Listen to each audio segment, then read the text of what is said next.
Alléluia, Alléluia, Alléluia, Alléluia, Alléluia, Alléluia. Accueillez dans la douceur la parole semée en nous, c'est elle qui peut vous sauver. Alléluia, Alléluia, Alléluia. Le Seigneur soit avec vous. Évangile de Jésus-Christ selon saint Matthieu. En ce temps-là, Jésus proposa aux foules une autre parabole. Le royaume des cieux est comparable à un homme qui a semé du bon grain dans son champ. Or, pendant que les gens dormaient, son ennemi survint. Il sema de l'ivraie au milieu du blé et s'en alla. Quand la tige poussa et produisit l'épi, alors l'ivraie apparut aussi. Les serviteurs du maître vinrent lui dire, « Seigneur, n'est-ce pas du bon grain que tu as semé dans ton champ? D'où vient donc qu'il y a de l'ivraie? » Il leur dit, « C'est un ennemi qui a fait cela. » Les serviteurs lui disent, « Veux-tu donc que nous allions l'enlever? » Il répond, « Non, en enlevant l'ivraie, vous risquez d'arracher le blé en même temps. Laissez-les pousser ensemble jusqu'à la moisson. Et au temps de la moisson, je dirai aux moissonneurs, enlevez d'abord l'ivraie, liez-la en botte pour la brûler. Quant au blé, ramassez-le pour le rentrer dans mon grenier. » Acclamons la parole de Dieu.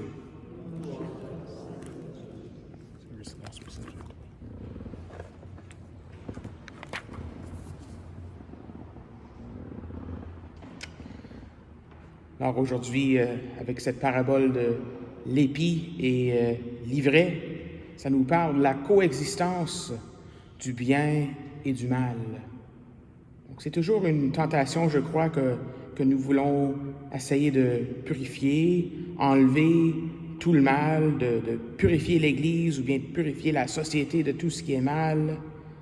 Mais faut combattre les injustices, faut lutter contre les injustices, contre les crimes, etc. Mais il y a juste certaines choses qui sont hors de notre contrôle. En faisant ma réflexion sur cet évangile d'aujourd'hui, je pensais un peu aux médias sociaux, à notre culture aujourd'hui un peu, qui parle, je ne sais pas si vous avez déjà entendu de ça, mais que quand quelqu'un est annulé, on dit ça en anglais « cancel culture ». Donc, il y a une vidéo que quelqu'un a faite dans les années 90, dans les années 2000, quelque chose, ça revient à la surface de quelqu'un qui avait dit quelque chose ou qui avait fait quelque chose qui est mal, mais que ça ne mérite pas que la personne soit congédiée ou que la personne soit mise en prison, rien de même, et ça revient, et puis la personne, c'est comme dans les cercles politiques, ça arrive beaucoup, la personne est cancellée, annulée. On n'entend plus rien, la personne dit « OK, je m'en vais, je fais plus ça ». Donc, c'est un peu ça, je pense, c'est ça qui m'est venu aujourd'hui en faisant cette réflexion, c'est que pour une chose de mal, on essaie de l'enlever, on le cancelle, on annule de la société, la personne est plus là, on ne veut plus qu'elle soit dans le public. Tout le bien que la personne a fait, tout le bien que la personne fait, tout le bien que la personne pourrait faire dans le futur, mais ça, c'est parti aussi, hein? Donc, on arrache une petite affaire, mais avec ça vient toute la plante, tout le bon grain. Donc, comme je disais, il y a des choses qu'il faut essayer de lutter contre, qu'il faut empêcher, des crimes, des moqueries aussi, comme on a vu hier dans les Jeux olympiques, malheureusement. Il faut lutter contre ces injustices, mais il ne faut jamais oublier, et je pense que c'est de là que ça vient, il ne faut jamais oublier que toute personne est créé bon. Si on retourne dans le livre de la Genèse, on voit le sixième jour, le sixième jour, c'est ça, il se reposa, le septième, mais le sixième jour, le Seigneur vit tout ce qu'il a fait et dit que l'être humain est très bon. Pas juste bon, La créature, les créations, les plantes, les animaux, ça c'est bon, ça. Mais les êtres humains, très bons. Nous sommes créés bons. Et le mal, ça c'est toujours dans notre théologie catholique, le mal, on comprend ça, nous, comme une privation du bien. Le mal, c'est comme une infection. Ça l'amène le bien à un plus bas degré. Il y a juste moins de bien. C'est comme ça qu'on définit le mal. C'est comme la chaleur et le froid. Le froid n'existe pas comme tel. Nous qui vivons au Canada, peut-être qu'on pourrait contester ça, mais le froid comme tel n'existe pas. Le froid, c'est vraiment juste une absence de chaleur. Alors, c'est la même chose avec le mal. Le mal, c'est une absence du bien. Alors, peut-être qu'on peut comprendre un peu plus pourquoi Jésus nous dit cette parabole-là, en comprenant c'est quoi le mal et le bien. Et c'est pour ça que nous croyons aussi à la miséricorde, à la compassion. Et ça que ça devrait être notre première réponse comme chrétiens. Au moins, ça devrait l'être quand nous sommes confrontés avec le mal.